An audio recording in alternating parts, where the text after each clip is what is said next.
Imagine the world without console wars. The world where you don't really have to choose will you buy an Xbox or PlayStation. You don't have to argue on Twitter what's better, Panzer Dragoon Saga or Final Fantasy VII, or who does and who doesn't. The world where you just go to the shop and buy only one new generation console and then return home and enjoy it. No strings attached. Hello YouTube, my name is Victor and you're watching the 5th episode of Russian Video Game Comrade Show. And believe it or not, I'm from such a world. And I don't mean 1992 and dandy now. For sure, this applies to the 3rd generation of video game consoles and earlier in Russia as well, as Famicom clones were the only widely known 8-bit consoles in Russia. It appears we've had shops where Master System was sold, but they weren't Steeplers, and most of Russian kids never saw a Master System in the 90s. They say that Sega tried to enter the Russian market with Master System only in 1994. In the year, Russian 8-bit market was already dominated by Dendy, and it was almost impossible to compete with Famiclones. And those who wanted more already could buy Genesis or SNES, Steepler imported and sold across Russia without any official negotiations. I assume someone could have SMS in Russia, for example, imported by their parents if they worked somewhere abroad. But it would be a disaster for kid to have it here, because finding games for the system was almost impossible. And I know what I'm saying, because I was such a kid with an odd video game system my father brought me from Germany around 93. It was a Game Gear. I really loved all the 6 games I've had for it, but that was all. No games in the stores and no kids anywhere around with such system to exchange games with. That time 99% of Russians played only Dendy. But let's step aside 8-bit consoles today. I mentioned them only to explain how it was here in Russia with anything besides Dendy. And if all across the world release of the 4th generation consoles meant war, here in Russia it meant that Sergei Suponev started to show very beautiful new 16-bit games in Dendy New Reality TV show. And most of the kids knew they would never get them. But even this started quite later. When Super NES hit the US market in 91, we here still didn't even have Steepler with their Dendy. But around 92-93, when Steepler had already established Russian video game market, they've started to import both Mega Drives and SNES consoles. And as I've said, at first there were quite a few owners of both of them, because of the price. And if the price for the console itself was at least somehow bearable, when you think that you can save money for several months to afford it, but it will be a one-time purchase. The price for official games was so high compared to pirated Dendy cards, almost no one, except really rich parents, could buy them for their children often. And it could stay like this till the end, with no evolution whatsoever. Children could continue owning only Dendies and play 16-bit games only in video games clubs. It's another one interesting phenomenon in Russia. We've had places where you could pay some money and play video games both on consoles and PCs. Maybe we will discuss it sometime later. But pirates again saved the day for Russia quite fast. But only with Sega Mega Drive. Steepler sold both imported original Asian PAL Mega Drive 2 consoles and Taiwanian Mega Drive 1 clones made for Dendy company named Dendy Pro 16-bit. Second one cost twice less, but still much more expensive than 8-bit Dendy. But it was a next generation console, so some people could buy their kids Sega instead of a Famiclone. Plus Mega Drive had pirated cartridges and SNES didn't, and it was the crucial circumstance. At first their price was also quite high, but in a year or two it became much more affordable. And in 94-95 quite a lot of people started buying Sega. I haven't had Mega Drive myself as I was a PC owner, but several of my friends did, and I saw quite a lot of 16-bit games at a time. But no one I knew back then had a SNES. Interesting fact, starting in 92, Steepler tried to contact Nintendo to establish a business connection several times, but they had no answer. Nintendo knew that all the Famicoms in Russia were bootleg and didn't consider Russia as a potential market. But Sega did. And in 94, Kunimasa Yagi, the general manager of the overseas consumer division of Sega of Japan, came to Russia and signed a contract with Forus and Buka, Russian distributors. From now on, these two companies started to sell Mega Drive and games for it in Russia officially. They weren't as popular as bootleg ones, but apparently Nintendo saw what Sega did and decided to try and get it official on Russian market too. The Big N contacted Stifler. Not only contacted, they've invited Viktor Savyuk, CEO of Dendy, to the USA and signed a contract with Stifler. Stifler became an official Nintendo distributor in Russia on two conditions. First one was in favor of Nintendo. Stifler had to stop selling Sega Mega Drive in their official shops and stop all the advertisement of Sega. It was expected but quite fun, as Stifler wasn't official Sega distributor. But I'm sure that Nintendo knew Stifler was the unofficial owner of video game markets in Russia and hoped that if there weren't Mega Drives on their shelves, people could start purchasing SNES. They didn't know most of people in Russia, except Moscow and maybe St. Petersburg, bought their consoles and games at local markets, where they were even cheaper. And the second one was in favor of Stifler. Nintendo considered Dendy not official, but somehow not bootleg Famicom, and allowed its Stifler to continue producing and selling it with no legal actions from Nintendo. Can you imagine that?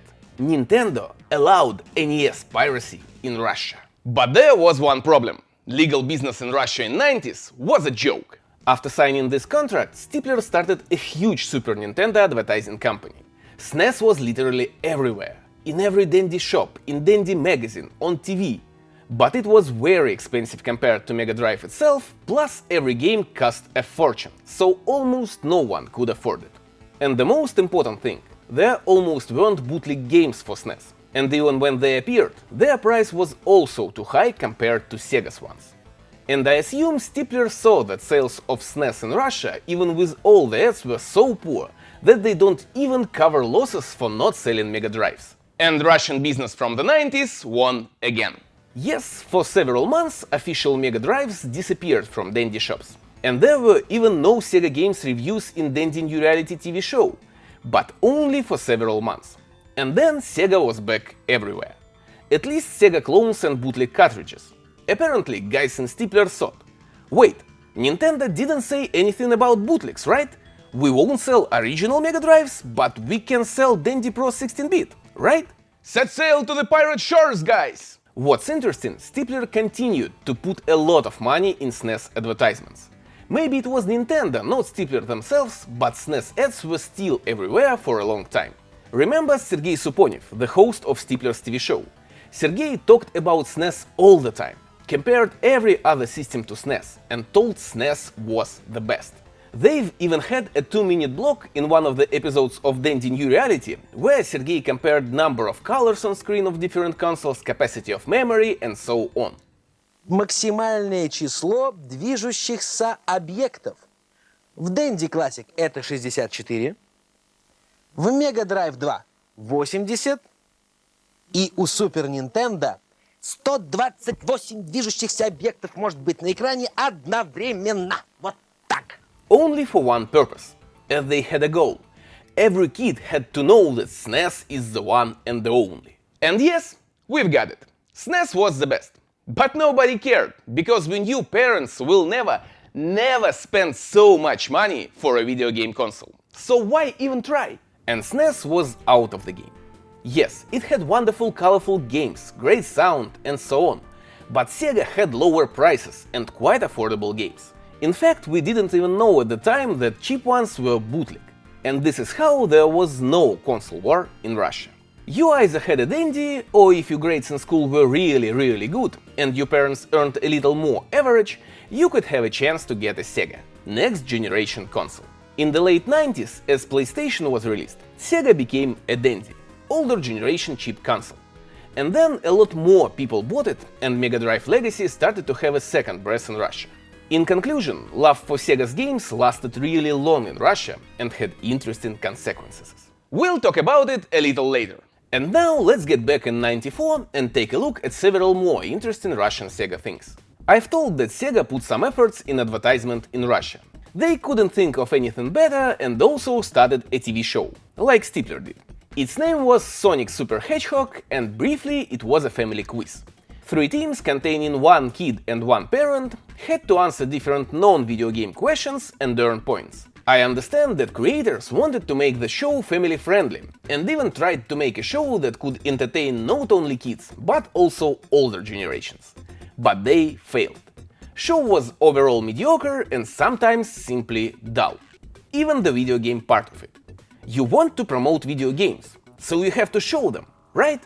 From 15 minutes of the show's timeline, only 4 were dedicated to Sega games. And to say it right, even not to games, but to one game an episode. In the last round, I remind you that first rounds didn't have any connection to video games. 2 remaining teams had to compete in a video game. For example, here in the shown episode they play Herzog 2. Quite a strange video game for competition, don't you think? And viewers even hadn't seen the competition itself. To be honest, I don't think there was any competition at all. How can you compete in a strategy game you've never seen before? They just showed some gameplay and the host read ads in the meantime. Игровая телеприставка Mega Drive 2 фирмы Sega комплектуется 2 джойстиками, что позволяет вам отправиться в путешествие по волшебному миру Sega вдвоем. Напоминаю, сегодня мы играем в игру Герцог Цвей, и ваша задача освободить прекрасную планету Ария. The most funny here is the fact they also tried to make the game more interesting for young viewers and in an unfair way. Yes, you see it right. They've inserted short clips from Transformers G1 into the gameplay.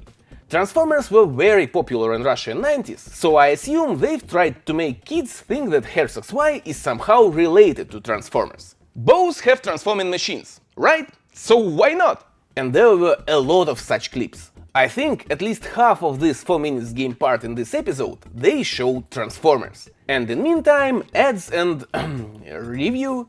But it's a kind of review. Here, just listen to it yourself. Оценить положение на поле боя и ваши шансы на победу помогут вам всевозможные табло, периодически возникающие на экране. Там указывается количество заработанных вами очков, время сражения, количество пройденных уровней и еще многое другое. Needless to say, this show was shut down quite fast. It was bad, and even kids wasn't entertained by it. Remember how I said that Sergei Suponev, host of the Dandy New Reality TV show, was bad in games? Comparing to this show, New Reality was exceptional, and Sergei was professional.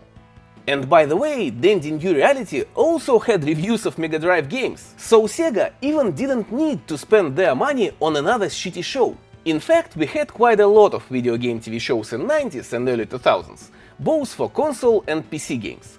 But there were only 2 that became legendary. Dandy New Reality for the console games, as it was the first and the best, and Let's Get Dangerous about PC games. The last one, by the way, is still available, but now they make it on YouTube. And the most interesting guys from it are still good. I can dedicate an entire episode for Russian TV shows about video games if you want. Just let me know in the comments section below. Despite the fact Mega Drive was a popular video game console in Russia, most Russians, as I said, bought bootleg consoles and cartridges, so there was almost no revenue for the Japanese game manufacturer here.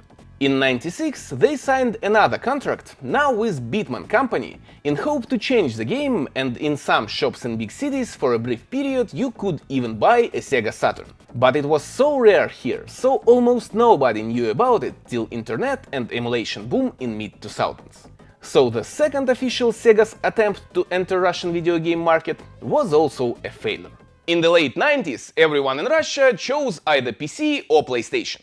One more interesting fact. Sega never registered their trademarks here in Russia, so Mega Drive trademark now is owned by a candy company.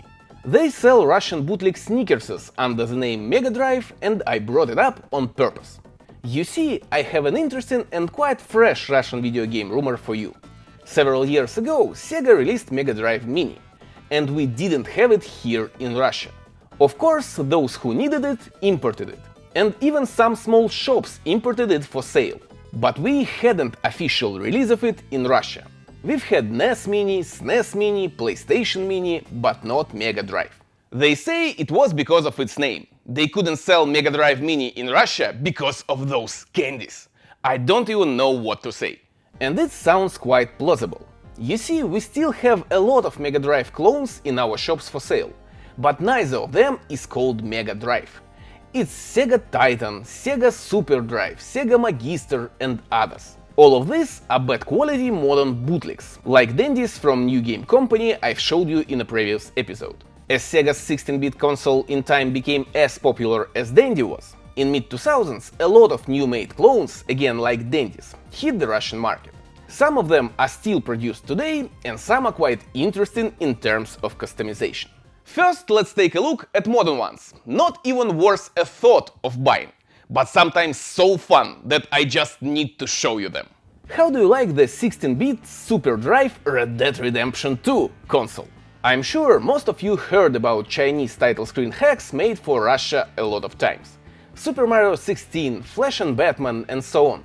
They didn't stop on Dandy, they went further, and this time made it not only for cartridge, but for the whole console. And no, there is no difference between this console and a lot of other Mega Drive clones. Maybe built-in games differ and that's all. And here, for the Red Dead Redemption 2 console, they just have Sunset Riders named Red Dead Redemption in the menu. Or how do you like a 16-bit Super Drive Minecraft? I don't really know what game here is named Minecraft, because I haven't seen it, but what a brilliant Chinese thought. All kids in the world like Minecraft. So why don't just print the name on a $20 16-bit clone and hope some parent who doesn't know a thing about video games just buys it? And also we still have bootleg cartridges.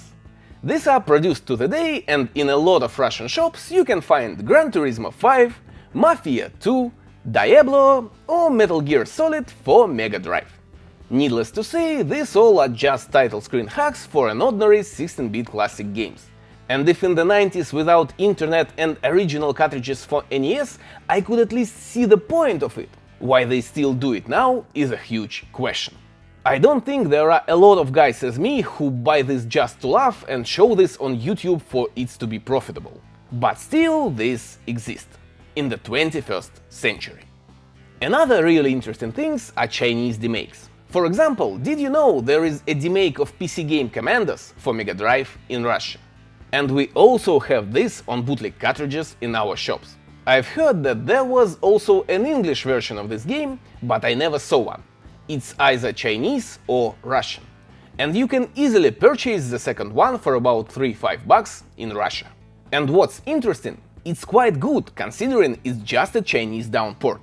One of the characters of the game is cut out and there are only 5 missions in this version. But otherwise it's Commandos and it's quite playable. I've heard that the same Chinese studio also made Command & Conquer for Mega Drive, but I never saw it on a real cartridge. And as 16-bit Sega's console was very popular in Russia, but not as popular as Dandy, they also make 16-bit versions of 8-bit hits for Russian market.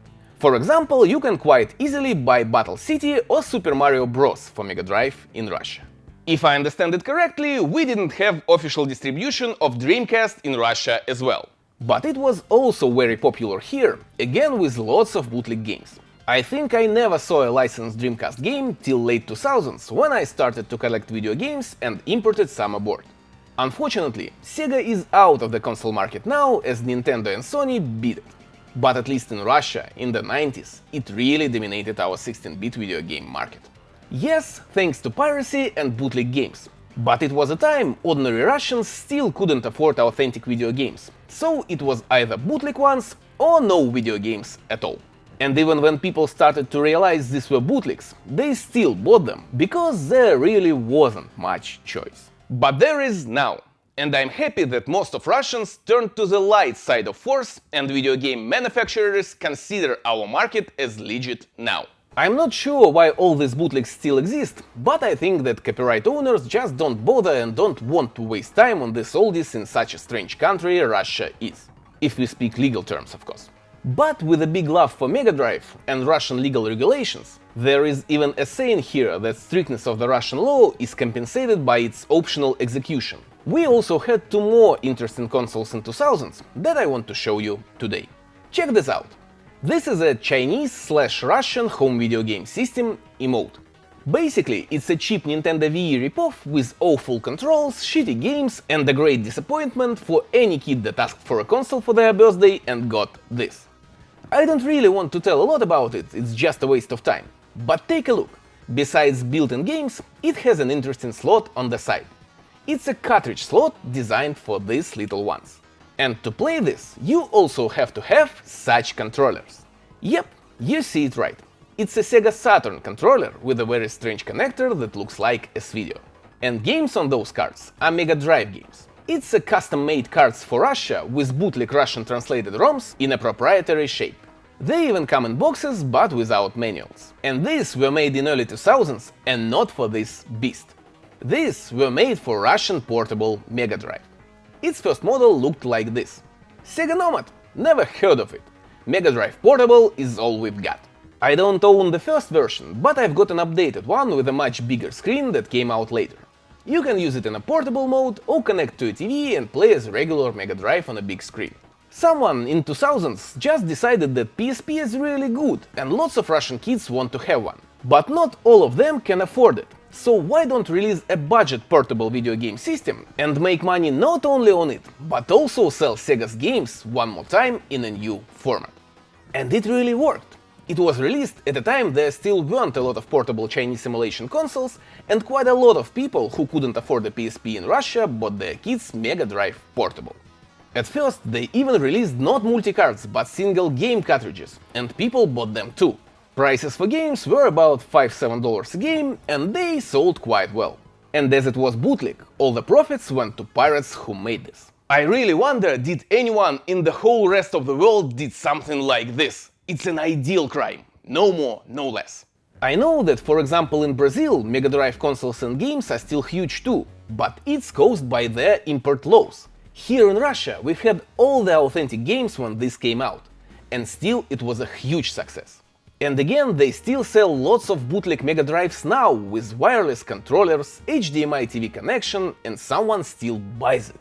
I understand that most of such consoles and cartridges nowadays are bought by the people who played 16-bit Sega games in their childhood and are not into games now. They see it on the shelf in a mall and just buy it to play one or several nights to remember old times, and don't bother if it's good, if it's legal, and so on. But the phenomenon of this in Russia in 2021 is astonishing even for me. And the most interesting thing of all is availability of authentic Mega Drive Mini in our shops. NES and even SNES Mini sold quite well in Russia, so I'm sure that with Mega Drive Mini Sega could get at least some Russian money for all the bootleg years. But no, they didn't even have a chance. And if the problem really wasn't the Mega Drive trademark, why didn't they just sell Genesis Mini here in Russia? I'm sure that with all the Super and Magister and Red Dead Redemption drives, people would understand that it was a Sega Mega Drive Mini. Or maybe Mega Drive trademark wasn't the real reason. Maybe all the good-selling modern bootlegs were, and someone in Russia upstairs just didn't want the original console get its way in our video game shops. One way or another, we may never know the real reason. At least in the internet era, those who really want to buy it have eBay. And for me it was a real salvation. No, wait, I've got mine from Japan. Whatever. I really hope you liked today's episode and willing to see more. Please press thumbs up, subscribe to the channel, and I'll see you next time. Have a nice day, good luck!